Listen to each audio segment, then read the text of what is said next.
May pangarap ka ba? Isang bagay na matagal mo nang gustong gawin pero hanggang ngayon hindi mo pa nasisimulan? Marahil negosyo, bagong karera, pag-aaral, pagpapapayat, pag-ipon, o isang pangarap na matagal mo nang itinatago sa puso at paulit-ulit mong sinasabi, hindi pa ngayon, hindi pa ako handa, sa susunod na lang. Pero alam mo ba, maraming pangarap ang hindi namamatay dahil imposible sila. Dahil palaging pinagpapabukas. Isa sa pinakamalaking kasinungalingan na sinasabi natin sa sarili natin ay ito.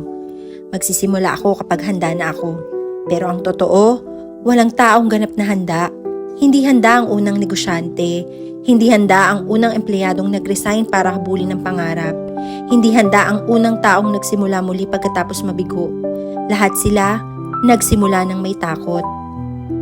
May isang tao, katulad mo, maraming pangarap, maraming plano, maraming dahilan, pero mas marami ring takot.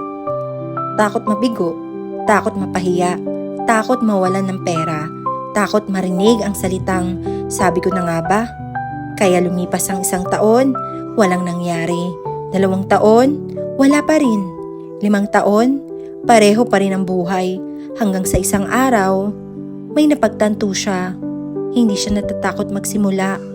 Natatakot siyang magsisi.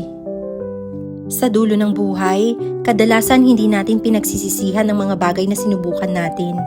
Pinagsisisihan natin ang mga bagay na hindi natin ginawa. Yung negosyo na hindi sinimulan, yung kursong hindi kinuha, yung pagkakataong hindi sinunggaban, yung pangarap na pinatay ng takot. At ang pinakamasakit, alam mong kaya mo sana kung nagsimula ka lang.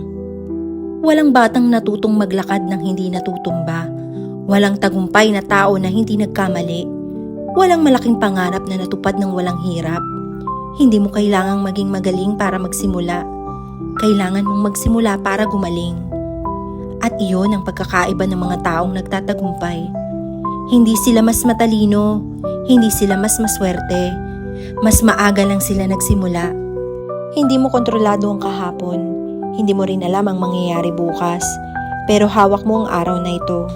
Ang sandaling ito, ang pagkakataong ito, at baka ito na ang araw na matagal mong hinihintay. Hindi para magplano, hindi para mangarap, kundi para magsimula. Paano kung makalipas ang 5 taon? Pasalamatan mo ang sarili mo dahil nagsimula ka ngayon? At paano kung ang buhay na matagal mong pinapangarap ay nagsisimula sa isang maliit na hakbang na gagawin mo pagkatapos mapanood ang video na to? Tandaan mo, hindi mo kailangang baguhin ang buong buhay mo ngayon. Kailangan mo lang gumawa ng unang hakbang dahil ang pinakamagandang oras para magsimula ay hindi kahapon, hindi rin bukas, kundi ngayon.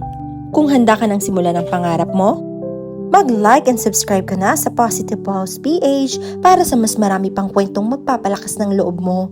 Tandaan, ang buhay na gusto mo ay maaaring naghihintay lamang sa isang desisyong gagawin mo ngayon.